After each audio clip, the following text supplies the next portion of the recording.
এটা হচ্ছে Chittagong railway station. এই স্টেশনে আমি অনেক বছর পর এলাম। কি বলবো, আসলে অনেক বছর পর মানে 10 বছর পর আমি আবার চট্টগ্রামে এসেছি। তো লাস্ট কয়েক মাস ধরে আমাকে রেগুলারই আসা যাওয়া করতে হচ্ছে। তো আজকে আমরা ঢাকায় যাচ্ছি মহানগর গোধূলি নামের একটা ট্রেনে।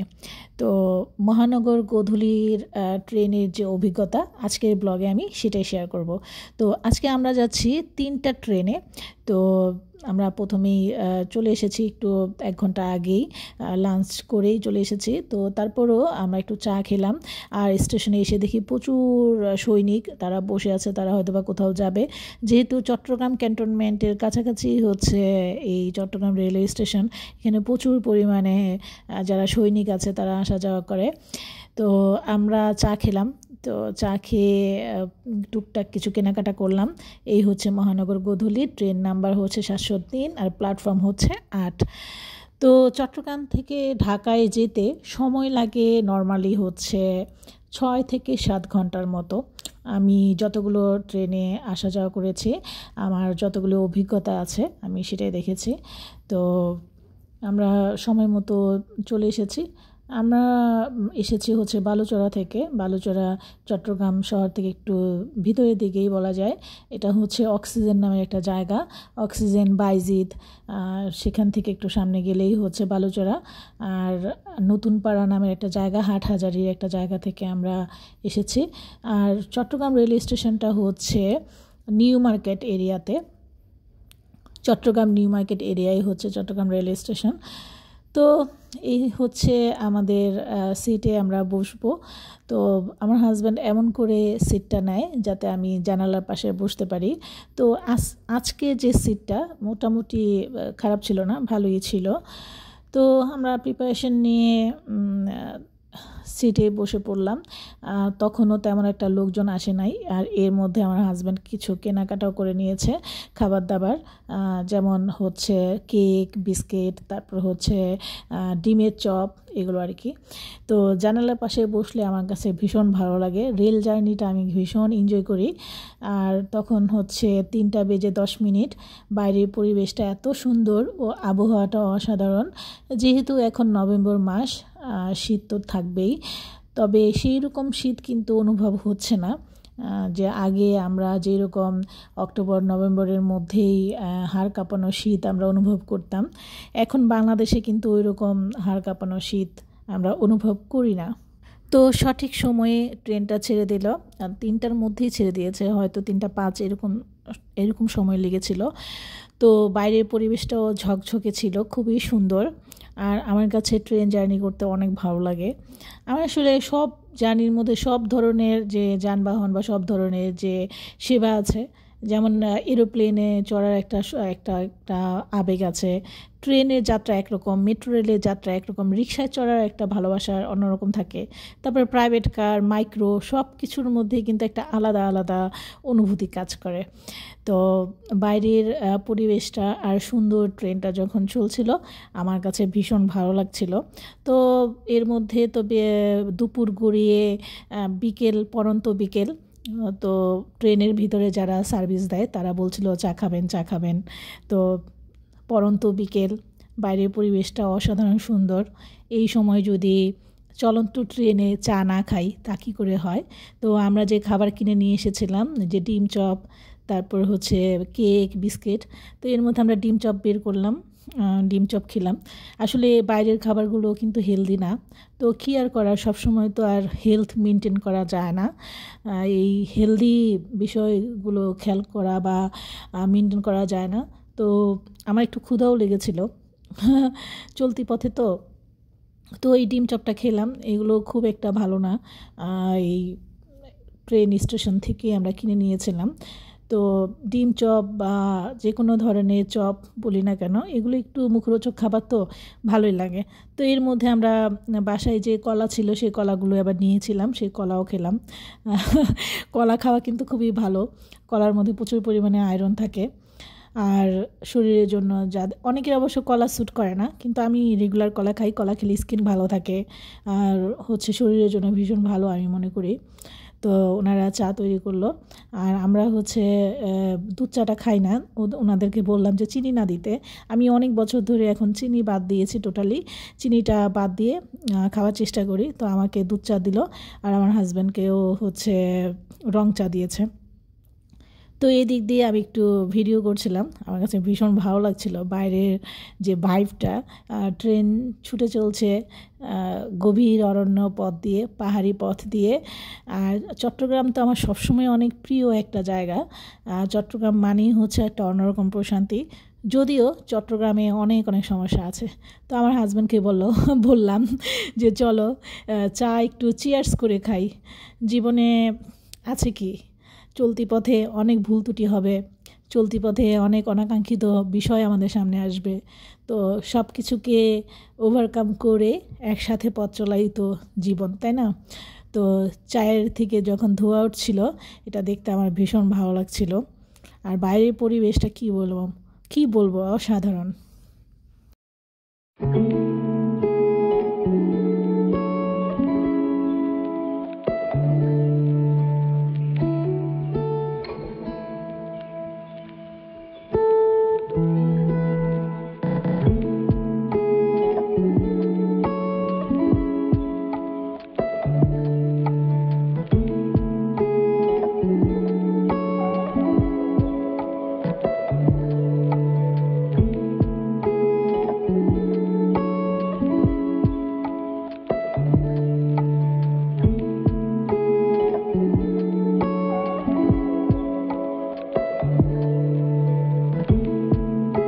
ছোটবেলায় আমরা বিভিন্ন রকমের ভ্রমণ নিয়ে রচনা লিখতাম, যেমন হচ্ছে journey by bus, journey by train.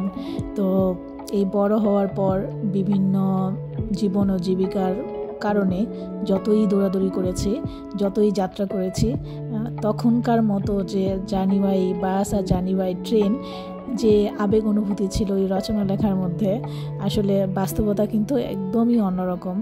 তো যাই হোক, এই তো জার্নি বাই ট্রেন। এই জার্নি বাই ট্রেনে যে একটা অন্যরকম অভিজ্ঞতা, বাস্তবতা বা অনুভূতি কাজ করে, সেটা কিন্তু ওই ছোটোবেলার ছোট্ট একটা রচনায় প্রকাশ করা সম্ভব না। বড়বেলার জার্নিটা আসলেই জার্নি। এই জার্নিটা কোনো শব্দ, কোনো রচনা বা কোনো কিছু দিয়ে প্রকাশ করা ভীষণ কঠিন। এটা শুধু অনুভব করার বিষয়। তো এর মধ্যে 4:30 বেজে গিয়েছে। আমি বাইরের পরিবেশটা দেখছিলাম। ট্রেনটা একটু থামলো, কী কারণে থামলো, হয়তো বা যাত্রী উঠবে। তো এই যে ট্রেনগুলো কিন্তু একটু লোকাল বাসের মতো, লোকাল বাসে যেরকম জায়গায় জায়গায় থামে আর হচ্ছে যাত্রী ওঠে। আমরা যখন ট্রেনে উঠেছিলাম তখন কিন্তু তেমন একটা যাত্রী ছিল না।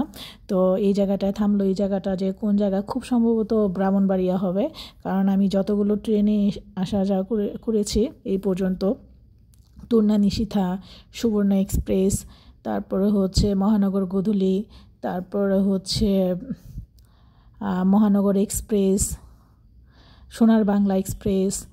তো যতগুলো ট্রেন এই পর্যন্ত আসা যাওয়া করেছে, আমার কাছে মনে হয়েছে যে প্রত্যেকটা ট্রেনেই একটা সমস্যা হচ্ছে এই তো জায়গায় জায়গায় থামা, আরেকটা হচ্ছে বেশ কিছু জায়গায় গেলে ট্রেনে হচ্ছে আশেপাশে গ্রাম থেকে পাথর ছুঁড়ে মারে। এই জিনিসটা যে কত ভয়ঙ্কর, মানুষ আসলে বলে বোঝানো যাবে না। তো চলতে চলতে ট্রেন এগিয়ে যাচ্ছে। আর চট্টগ্রাম থেকে ঢাকায় আসার পথে যে যে জায়গাগুলো আমাদের অতিক্রম করতে হয়, তা হচ্ছে চট্টগ্রামের যে ট্রেন স্টেশন, এটা তো নিউ মার্কেট, তারপরে হচ্ছে সীতাকুণ্ড, মিরেসরাই, কুমিল্লা, লাকসাম, তারপর ফেনী, ব্রাহ্মণবাড়িয়া, নরসিংদী, টঙ্গী এয়ারপোর্ট, তেজগাঁ, তারপর হচ্ছে কমলাপুর রেল স্টেশন। তো ফেনী ক্রস করতে হয়, চট্টগ্রামে সীতাকুণ্ড, তারপরে হচ্ছে এখানে নরসিংদী হয়েও আসতে হয়, নরসিংদী থাকে আশুগঞ্জ, ভৈরব, ব্রাহ্মণবাড়িয়া, এই জায়গাগুলোর উপর দিয়ে কিন্তু আসতে হয়। তো এই যে এই রুটটা কিন্তু আরও অনেক বেশি নিরাপদ রাখা উচিত। আর ট্রেন যাত্রায় বেশ কিছু সমস্যা আছে। সমস্যা হচ্ছে যে ট্রেনে যারা সার্ভিস দেয় তারা পরিষ্কার না, মানে পরিষ্কার পরিচ্ছন্নতার বিষয়ে বাংলাদেশ এখনও অনেক পিছিয়ে।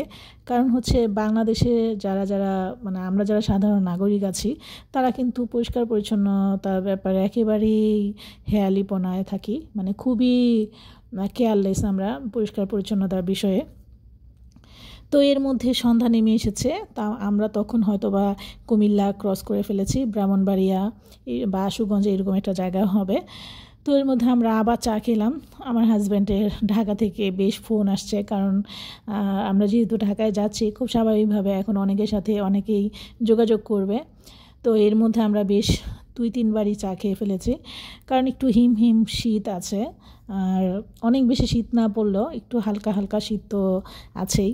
তো এইরকম পরিবেশে চা, তারপরে হচ্ছে হালকা চা, বিস্কিট, কেক, তারপর ডিম চপ তো খেলামই, ভীষণ ভালো লেগেছে আমার কাছে।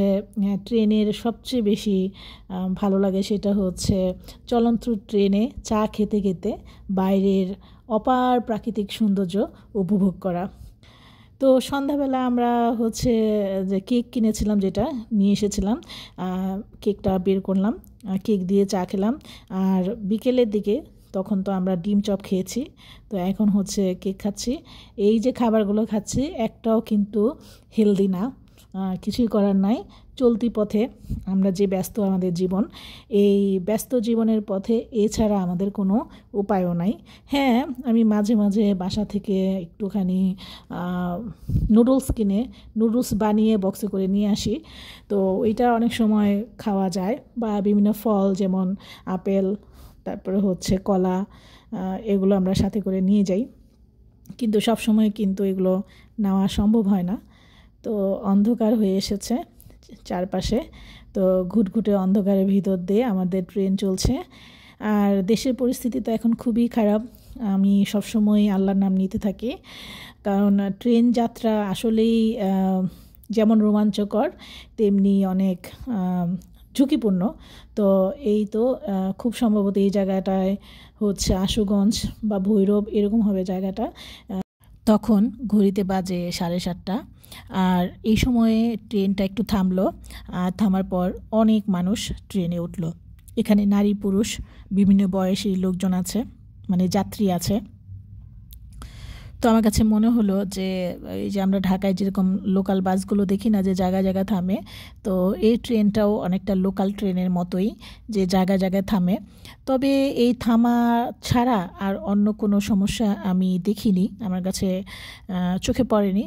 তো এই তো এখন বাজে হচ্ছে 8:30, আমরা আরেকবার চা নিলাম, আর এটাই মনে হয় আমাদের শেষ চা ছিল। আমরা আসলে চলতি পথে প্রচুর পরিমাণে চা খাওয়া হয়, এই কারণে খাওয়া হয়, একে তো হচ্ছে লং জার্নি, তার মধ্যে হচ্ছে একটু শীত শীত ছিল। আর ট্রেনটা ছাড়লে কিন্তু গরমের দিনেও মনে হয় একটু শীত লাগে, যেহেতু এটা এসি আছে, সেই কারণে একটু শীতল অনুভূতি তো শরীরে থাকে। তো যেই কারণে চাটা খাওয়া হয়, চাটা খেলে একটু উষ্ণ থাকে, মনটাও ফ্রেশ থাকে, ফুরফুরে থাকে, আর লং জার্নিতে একটা ক্লান্তি আসে, সেই ক্লান্তিটা দূর হয়। তো এরকম করতে করতে তো 8:30 তো অলরেডি বেজে গিয়েছে, আর ট্রেনটা মোটামুটি ঢাকার কাছাকাছিও চলে আসছে। খুব সম্ভবত এটা ওই সময়টাতে খুব সম্ভবত নরসিংদী বা টঙ্গী এরকম হবে। তো 8:30 9টার কাছাকাছির মধ্যেই আমরা ঢাকার কাছাকাছি পৌঁছে গিয়েছিলাম, এটা খুব সম্ভবত টঙ্গী হবে। তো টঙ্গীতেও দেখলাম যে আবার একটু থামলো, লোকজন নামলো, তো এই তো ট্রেনটা ফাঁকা হয়েছে। এই সময় আবার কিছু যাত্রী উঠেছে, আবার কিছু যাত্রী নেমেছে, এরকম। ঢাকা থেকে চট্টগ্রাম আর চট্টগ্রাম থেকে ঢাকায় আসা যাওয়ার পথে যে কয়েকটা ট্রেনে আমি চলাচল করেছি, তো প্রত্যেকটা ট্রেনের নামগুলো আমার কাছে ভীষণ ভালো লেগেছে। যেমন এই ট্রেনটার নাম হচ্ছে মহানগর গোধূলি, 3টা বাজে এই ট্রেন যাত্রা শুরু করে, আর যাত্রা শেষ হয় 10টায়। তো একটু কম বেশি তো হয়, তবে 3টায় যাত্রা করলে এটা 10টা 11টার মধ্যেই ঢাকায় পৌঁছে যায়। তো গোধূলি দেখতে দেখতে আমরা যাত্রাটা আনন্দ করতে পারি, মানে গোধূলি দেখা হয়, বিকেল দেখা হয়, পরন্ত বিকেল দেখা হয়, সূর্যাস্ত দেখা হয়, ট্রেনে বসে বসে বাইরের পরিবেশ দেখা হয়, ছোটো ছোলা মানুষের জীবন দেখা হয়। তারপর এই যে ট্রেনে কত রকমের বিচিত্র মানুষজনের আনাগোনা, বিচিত্র মানুষের যে যাত্রা, ছুটে চলা সেটাও দেখা হয়। তো একটা ট্রেন যাত্রা করলে কিন্তু অনেক ধরনের অভিজ্ঞতা হয়, অনেক ধরনের অনুভূতি আসে, অনেক ধরনের অনুভব আসে, যে মানুষ বুঝতে পারে যে আমরা যারা অনেকেই যারা যারা ঘরের কোণে বসে থাকে তারা কিন্তু আসলে বাইরের পৃথিবীটা সম্পর্কে কোনো জ্ঞান রাখে না। বাইরের পৃথিবীতে না ঘোরাঘুরি করলে জীবনকে উপভোগ করা যায় না, জীবনকে বোঝা যায় না, এবং মানুষের জীবন যে কত বিচিত্র হয় সেটা কাছ থেকে দেখা হয় না। তো আমরা অলরেডি 9টা, 9:30, 10টার মধ্যেই হচ্ছে চলে এসেছি ঢাকায়। এই তো 9:30 বাজে তখন হচ্ছে আমরা কমলাপুর রেল স্টেশনে নেমেছি। তো বাসায় পৌঁছাতে আমাদের 10টা, 10:30, 11টা এরকম 11টা না, 10:30 বেজেছে, 10টার মতো, 10টা 10:30 বেজেছে আর কি। তো আমরা যেহেতু বাসায় গিয়ে আর খাওয়া দাওয়া রান্নাবান্নার তেমন কোনো আয়োজন নাই, সেই জন্য আমার হাজব্যান্ড যাওয়ার পথে হচ্ছে আমাদের বাসার কাছেই একটা রেস্তোরাঁ থেকে মোরগ পোলাও নিয়ে আমরা বাসায় যাই, এবং আমরা হাজব্যান্ড ওয়াইফ সেই মোরগ পোলাও খেয়ে আমাদের রাতের ডিনারটা শেষ করি। তো এই তো কমলাপুর রেল স্টেশন, রাতের স্টেশন, কত বিচিত্র মানুষের জীবনযাপন। তো এই ছিল আমার আজকের ব্লগ। সবাই অনেক ভালো থাকবেন। Thanks for watching.